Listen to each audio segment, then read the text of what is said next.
Jibannagar BNP সমাবেশ অনুষ্ঠিত হতে যাচ্ছে বলে জানিয়েছেন পৌর বিএনপি সভাপতি শাহজাহান কবির।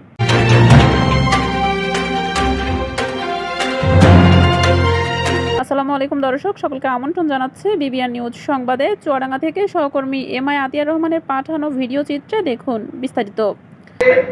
মানুষের ভাগ্য উন্নয়নের একমাত্র অবলম্বন বিকল্প নেই। অতএব আপনাদের প্রতি আমার উদাত্ত আহ্বান, আপনার শুক্রবারটা চুয়াডাঙ্গা জীবননগরে দীর্ঘদিন পর বিএনপি সমাবেশ অনুষ্ঠিত হতে যাচ্ছে বলে জানিয়েছেন পৌর বিএনপি সভাপতি জনাব শাহজাহান কবির। 12 অক্টোবর বেলা 4টার সময় জীবননগর পৌর বিএনপির পার্টি অফিস দলের নেতাকর্মীদের সঙ্গে মতবিনিময়কালে তিনি এসব কথা বলেন।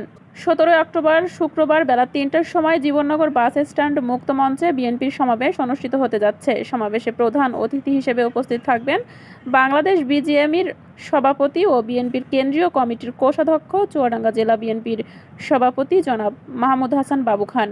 এ সময় উপস্থিত ছিলেন জীবননগর পৌর বিএনপি সভাপতি জনাব শাহজাহান কবির, সাধারণ সম্পাদক শামসুজ্জামান ডাবলু, সিনিয়র সহসভাপতি তাজুল ইসলাম তাজু। আরও উপস্থিত ছিলেন ছাত্রদল, যুবদল, কৃষক দল সহ সকল অঙ্গ সংগঠনের নেতাকর্মীরা।